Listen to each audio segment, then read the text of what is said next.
আজকে 5ই আগস্টের পরে এই পর্যন্ত শুধু বিএনপিদের মধ্যে অবৈধ হত্যা হয়েছে 127-এর উপরে। শুধু বিএনপিকে হত্যা করেছে 127-এর উপরে। এতদিন আমরা জানতাম জাহান্নামের আগুন, এক জাহান্নামের আকা জাহান্নামকে খেয়ে ফেলে। এখন আমরা কি দেখছি? এক বিএনপি আর এক বিএমকে খেয়ে ফেলছে।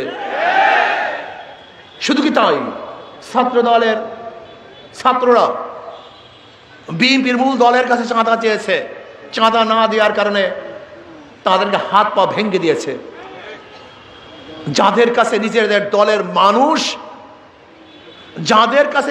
দলের মানুষ নিরাপদ নয়, তাদের কাছে বাংলাদেশে কোনো নাগরিক নিরাপদ হতে পারে না। যেই দলের এক দল আর এক দলকে, এক সংগঠন তার অঙ্গ সংগঠনকে চাঁদা দিতে হয়, সেই দলের কাছে বাংলাদেশে কোনো ব্যবসায়ী নিরাপদ থাকতে পারে না।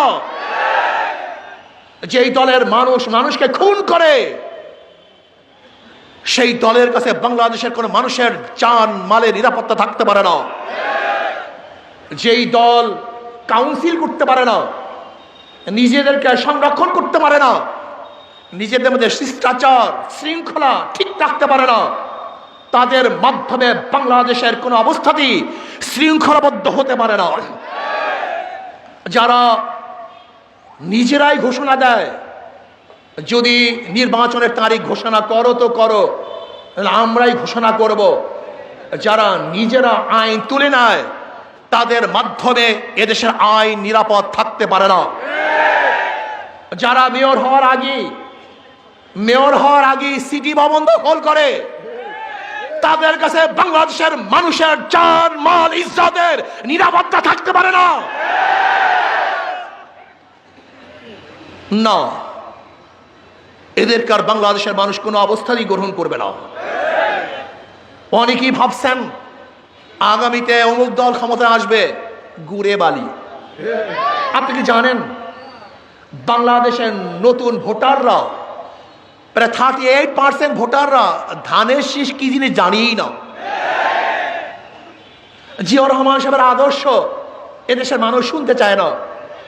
যখনই নতুন ভোটারের কাছে জিয়াউর রহমান সাহেবের আদর্শ কথা বলা হবে, তখন তারা জিয়াউর রহমানের আদর্শ কি বলবে? যে জিয়াউর রহমানের আদর্শ মানে হল চাঁদাবাজি করা, খুন করা, অবৈধ দখল করা, জুলুম করা, অত্যাচার করা, অবিচার করা। আপনারা কি দেখেছেন? পত্রিকায় দেখেছেন, বক্তব্য শুনেছেন।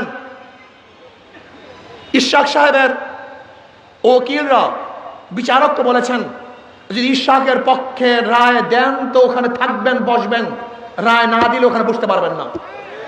যারা জোর করে নিজেদের পক্ষে রায় নিয়ে আসে, তাদের মাধ্যমে দেশের বিচারালয় কোনোদিন নিরাপদ থাকতে পারে না। ভাইয়ার আমার, আপনারা কি চান? কত রক্ত দিবেন? আবু সাইদ কতবার জন্ম নেবে? আমরা অবৈধ সরকারকে ক্ষমতা আনার জন্য, অবৈধ ব্যক্তিদেরকে, চাঁদাবাজদেরকে ক্ষমতা আনার জন্য আর এক ফোঁটা রক্ত ঝরাতে চাই না। আমরা দুর্নীতিবাজ চাঁদাবাজদেরকে আর ক্ষমতায় দেখতে চাই না। আমরা কি চাই?